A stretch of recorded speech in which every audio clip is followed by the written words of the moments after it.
서울 승리교회의 문원순 목사님이 하나님을 만난 체험을 들어보시면 하나님이 정말 살아계셔서 우리를 위해 천국을 예비해 두셨구나 하는 것을 확신하게 되실 겁니다. 1989년 6월 11일 주일 새벽 기도 중 하나님께서 우리 교인 중 한 명을 오늘 천국으로 불러가시겠다고 영안실 통로까지 보여주셨다. 예배 때 설교 도중 나도 모르게 갑자기 그 말이 튀어나와 나도 깜짝 놀랐다. 성령께서 교인들에게 믿음의 증거를 주시려고 내 입을 통해 예언하신 것이다. 그런데 저녁 예배가 끝나고 밤 10시가 넘도록 사람이 죽었다는 소리가 없었다. 만약 교인이 죽지 않으면 내가 이상한 목사로 오해받게 될 테니 나는 초조해지기 시작했다. 그때 따르릉 전화벨이 울려 얼른 받으니 정은희 집사의 시어머니 윤정은 성도가 저녁 예배를 드리고 돌아와 TV를 보다가 갑자기 거품을 물고 쓰러졌다는 것이다. 수유리 한일병원 응급실에 도착하니 의사는 사망을 확인했고 한일병원은 영안실이 없다며 다른 병원으로 옮기라 하여 미아 삼거리에 있는 성가병원으로 오니 새벽에 하나님께서 내게 보여주신 영안실 통로 모습과 똑같았다. 사람의 운명은 하나님께서 마음대로 하신다는 것을 역력히 깨닫게 해주는 사건이었다. 초등학교 교사인 민 집사는 설교 때 목사님이 엉뚱한 말로 공포감을 조성한다며 못마땅하게 생각했는데 신앙이란 무엇인지 다시 생각하게 되었다고 사과했고, 또 다른 집사는 말하기를 돌아가신 윤정은 성도가 주일 예배 때 내 설교를 듣고는 자기가 죽을지는 꿈에도 모르고 과연 누가 죽을까 했다며 사람은 참으로 한 치 앞도 모르는 존재라고 탄복했다. 예수 믿는 궁극적인 목적은 영혼의 구원을 얻는 것이다. 예수께서 말씀하셨다. 누구든지 물과 성령으로 거듭나지 않으면 하나님 나라에 들어갈 수 없다. 요한복음 3장 5절. 그러므로 우리는 늘 성령 충만을 구하여 천국 백성 되기를 사모하고 준비하며 살아야 할 것이다. 1983년 우리 교회 다니던 10세 어린이 혁주가 학교 가는 길에 버스에 받쳐 사망했다. 그의 외삼촌 이광년 청년은 낙심하여 교회에 한동안 나오지 않았다. 그러다 스스로 다시 나와서 이렇게 말했다. 지난밤 꿈에 혁주가 나타나서 삼촌, 나는 고속도로처럼 좋은 길로 천국에 와서 잘 지내고 있는데 왜 교회 안 나가요? 하기에 천국이 있음을 믿고 다시 교회에 나왔습니다. 어느 날 교회에 엎드려 기도하는데 하나님께서 말씀하셨다. 지금 정 집사가 눈에 마스카라 칠하고 손톱에 매니큐어 바르고 동네 춤바람 난 여자를 따라 카바레에 구경 가려고 하니 지금 가서 막아라. 이미 밖은 어두웠지만 나는 즉시 정 집사 집으로 달려갔다. 어두운 마당에 서서 사람이 나오기도 전에 내가 소리쳤다. 집사님, 지금 눈에 마스카라 칠하고 손톱에 매니큐어 칠했지요? 하나님이 카바레에 가지 말라고 하십니다. 그러자 평생 그런 짓 안 하던 여자가 어쩌다 한 번 한 것을 목사가 보지도 않고 다 알고 말하자 질겁을 하면서 고개를 숙이고 나와 맞아요, 제가 잘못했습니다 회개했다. 1985년 10월 4일 오후 구원의 확신 없이 가끔 교회에 나오다 말다 하던 성도가 심장병으로 사무실에서 근무 중에 쓰러져 원주 기독교 병원에서 응급조치 후 깨어났다. 신방간 나와 교인들, 회사 직원들 앞에서 그가 말했다. 평소에 늘 심장이 아파서 고생했는데 쓰러져 천국에 가니 하나도 아프지 않아서 기분 좋게 천국길을 걸어가고 있는데 누군가 너는 아직 여기 올 때가 안 되었으니 내려가 있다가 다시 부르면 올라오라고 하더니 깨어나 보니 다시 병원이며 지금 또 심장이 아파요. 퇴원하면 교회 열심히 다니겠습니다 하며 눈물을 흘렸다. 그는 몇 달 동안 자기 말대로 열심히 교회 나오더니 건강해지자 또 슬슬 빠지다가 아예 출석하지 않았다. 정확히 1년 뒤인 1986년 10월 4일 새벽에 내가 그를 위해 기도하는데 주님께서 오늘 내가 그를 불러가겠다 말씀하셨고 그날 오후 그가 건강한 몸으로 아내와 나들이 하다가 식당에서 쓰러져 병원으로 옮겼으나 죽고 말았다. 하나님은 그에게 천국을 보여주시며 성경이 사실임을 확인시켜 주시고 다시 살려주셨으나 그는 게으르게 신앙생활 하다가 끝내 정확히 1년이 지난 같은 날 불러감을 당한 것이다. 또 한 번은 박 집사가 위암으로 죽기 직전 자녀들이 다 모인 자리에서 갑자기 벌떡 일어나 앉더니만 아이고 하나님 아파 죽겠는데 12시간이나 더 기다리라고요? 하더니 다시 누워 정확히 12시간 후에 운명하는 걸 보고 교회 안 다니던 자녀들이 하나님이 생명을 불러가는 줄 믿고 신앙생활을 하게 되었다. 장신대학원에 입학했으나 등록금이 문제였다. 기도하니 하나님께서 안동교회 김광현 목사를 찾아가라고 하셨다. 꿈에 자꾸 목사님을 만나는 장면이 보여서 왔다고 하니 마침 그 교회 서대교 집사가 얼마 전 목사님이 소개하는 신학생 한 명에게 등록금을 부담하겠다고 했다며 졸업 때까지 등록금을 지원해 주셨다. 하나님은 참으로 자상하시고 오묘하시다. 학교 수업이 끝나면 여러 농촌교회를 가보았다. 강원도 원주에 있는 장량교회에 와보니 여러 목사님들이 실패하고 떠난 곳이라며 교인은 병든 권 집사님 부부뿐이었다. 하나님이 나를 위해 예배하신 곳이라는 확신이 들어 제대를 이틀 앞둔 1981년 군복을 입고 첫 예배를 드리니 권 집사의 부인인 이정훈 집사님이 말했다. 지난 4년 동안 세 분의 목사님들이 떠난 후 제가 매일 이 예배당에는 혼자 나와서 주의 종을 보내달라고 간구했더니 하나님께서 내년 6월에 군복 입은 종을 보내주시겠다고 환상으로 보여주시더라고요. 처음엔 믿지 않고 사탄아 물러가라, 군복 입은 종이 어디 있느냐 부정했는데 정말 그대로 이루어주신 걸 보고 깜짝 놀랐습니다. 어린아이를 데리고 오는 성도들의 예배를 위해 잠옷을 지을 돈이 모자랐다. 하나님은 식당 사장인 초신자 김용화 성도에게 꿈으로 지시하셨다. 그가 아침에 일어나 아내에게 말했다. 여보, 어젯밤 꿈에 우리 식당에 화살들이 막 날아오는데 잠옷실이라고 쓰여진 큰 방패가 다 막아주더라. 아내 최 집사가 말했다. 당신은 교회 나온 지 몇 주 안 돼서 잘 모르겠지만 잠옷실이라는 건 어린아이를 데리고 온 사람들이 예배드리는 곳인데 목사님이 100만 원 있으면 만들 수 있다고 하셨으니 하나님께서 우리 보고 헌금하라고 그러시나 봐요. 했더니 그럽시다 동의하여 하나님께서 잠옷실 문제를 해결해 주셨다. 하나님은 이렇게 우리를 세밀하게 보살펴 주시는 분이다. 서울 승리교회를 개척했을 때도 하도 힘이 들어 아무도 모르게 내 마음속으로 다른 큰 교회 담임 목사로 가볼까 생각했는데 그날 대신방 때 매운탕을 한 숟갈 떠먹고는 생선가시가 목에 깊숙이 박혀 동네 병원에서 국소 마취를 5번이나 하고 3시간을 의사가 수고했지만 못 빼내어 자칫 염증이 뇌로 번지면 전신 마취를 하고 목 수술을 해야 한다고 말했다. 나는 그 말을 듣고 하나님께서 나를 가라고 하시지 않는 한 평생 승리교회에서 일할 테니 가시를 빼달라고 회개하자 거짓말처럼 쉽게 쑥 뽑혀 나왔다. 원주 장량교회 전도사 시절 혹시 교인들 중에 내가 공부를 못해서 초라한 개척교회 목회를 하는 줄 오해하는 사람이 있으면 내 우수한 성적표를 보여줘야겠다고 생각하고 나 혼자만 아는 곳에 성적표를 2장 넣어두었다. 그런데 어느 날 아내가 아침에 일어나서 말했다. 어젯밤 꿈에 당신이 성적표 2장을 자랑하려고 벽에 붙이던데요. 이렇게 내 속을 훤히 아시는 하나님 앞에 회개했다.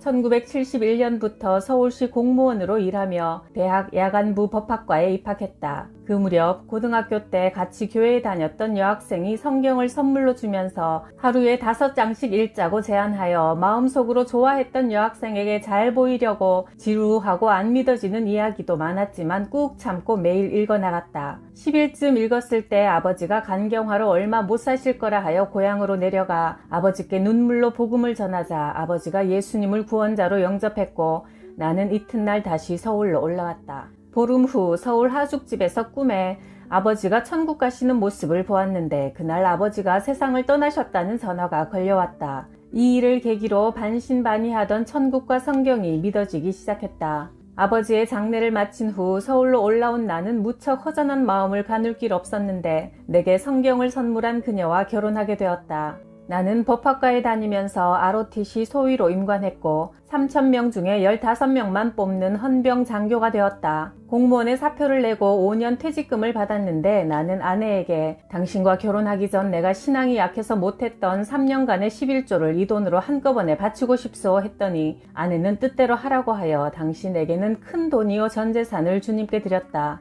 그러자 평소 친했던 분이 돈을 빌려주며 주택공사 아파트를 분양받게 하여 나는 26세에 내 집을 갖게 되었으니 불과 5년 전 3만원 들고 무작정 상경하여 시멘트 바닥에서 자던 것과 비교할 때 하나님의 은혜가 너무나 커서 춘천 헌병대 소대장으로 발령받아 나는 헌병대 구치소에 갇힌 병사들을 일주일에 한 번씩 찾아가 예배를 인도하며 복음을 전했다.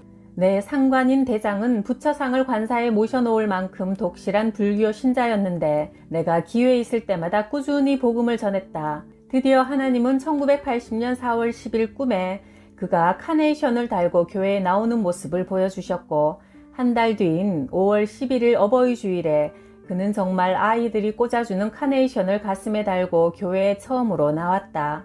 그러던 중 아내와 나는 같은 날 같은 시간에 내가 진급하는 같은 꿈을 꾸게 되었다. 사람이 어떻게 잠든 부부의 머릿속에 똑같은 꿈을 꾸게 할 수 있겠는가? 틀림없이 하나님께서 보여주신 것이다. 1978년 나는 갑자기 장군 표창을 받고 대위로 진급되었다. 1979년 6월 30일 미국 카터 대통령이 국립묘지를 방문할 때 대통령 차량이 도착하는 현충문 앞에서 큰 소리로 부대 차렷! 대통령 가깝게 대하여 경례! 하고 우렁차게 외치는 임무를 내가 맡게 되었다. 평소 규정상 경호조장은 대통령과 말할 수 없으며 나는 영어를 잘 못했는데 대통령이 돌아가기 위해 차를 타는 순간 하나님께서 강권적으로 내 입을 열어 God bless you 하며 축복의 말을 몇 마디 하게 하셨다. 그런데 이 광경이 한국과 미국 전역의 TV로 중계되고 이튿날 일간지에 보도되었다. 나는 그 신문 기사와 TV 필름을 사진으로 찍어 카터 대통령에게 보냈고 그는 집무실에서 찍은 큰 칼라 사진에 직접 손글씨로 답장을 적어 한국 방문을 성공적으로 마칠 수 있도록 도와주어 감사하다는 내용의 편지를 내게 보내왔고 이는 매우 이례적인 일이라 모든 육군 헌병들이 보는 헌병이란 책자에 소개되었다.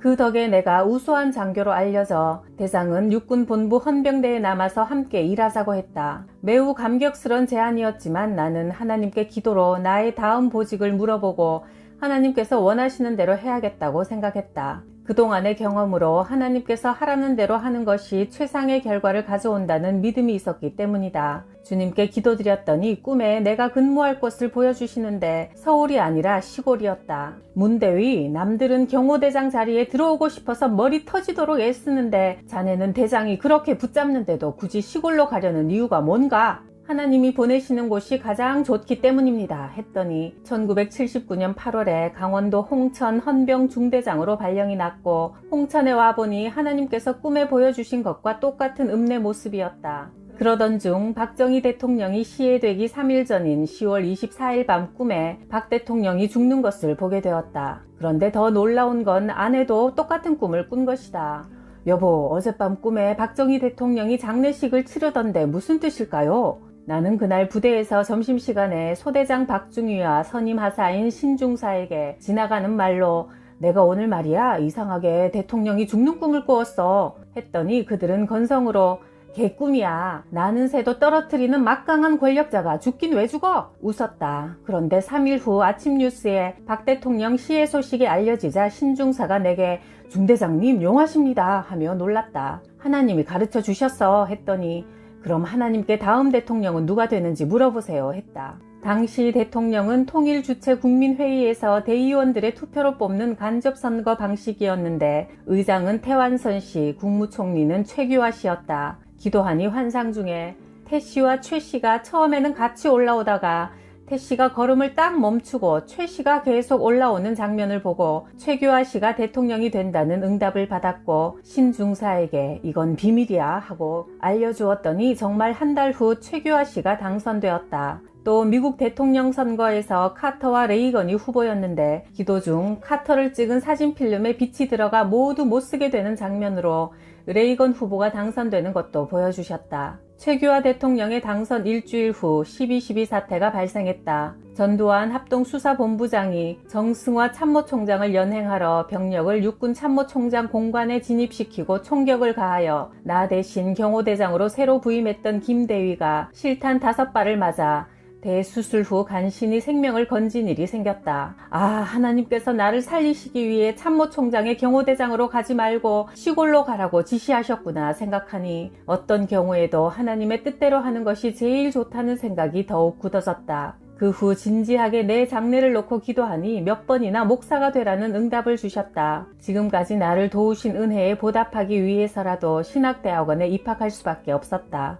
1995년 10월에 미국 시애틀 노회에서 목사 부부 5쌍을 초청했는데 여행사에서 내 쌍은 비자를 받을 수 있지만 나는 은행 통장에 몇백만 원의 잔고도 없어 비자를 받을 수 없다고 했다. 하나님밖에 아무도 나를 도울 분이 없어 기도드리니 17년 전 카터 대통령 방한 시 경호 조장 때 그가 답례로 내게 보낸 편지와 사진을 내일 비자 인터뷰 때 제출하라는 지혜를 주셨다. 그대로 했더니 기적적으로 10년 비자를 받게 되었다. 여행사 직원은 깜짝 놀라며 대한민국 목사로서 첫 번째 신청하여 바로 10년 비자를 받은 경우는 내가 처음이라고 했다. 시애틀에서 일주일간의 세미나를 마치고 내가 카터 대통령을 무작정 만나러 가겠다고 하니 미국인들이 말했다. 그렇게 높고 바쁜 분을 사전 약속도 없이 갑자기 찾아가서는 절대 만날 수 없어. 내가 대답했다. 전능하신 하나님께서 만나게 하시면 할 수 있습니다. 아틀란타에 있는 카터 생가에 가니 경호원이 4일 후 주일에 카터가 교회로 온다고 알려주었고, 그리하여 나는 카터 전 대통령을 정말 만나게 되었다. 더 놀라운 것은 내가 한국으로 돌아온 후 그가 나를 오랜만에 다시 만나서 기쁘다는 내용의 편지를 손으로 적어 보내온 것이다. 그러자 한국 총영사관 직원들과 시애틀의 미국인들도 깜짝 놀라며 민간 외교에 기여했다고 축하해 주었다. 일개 미국 대통령을 만나는 것도 사람들이 이토록 영광스러워하는데, 온 우주 만물의 창조자이시며 전능하고 가장 영화로우신 하나님을 우리가 기도로 늘 만나 함께 대화하며 교제할 수 있으니 이 얼마나 큰 복인가.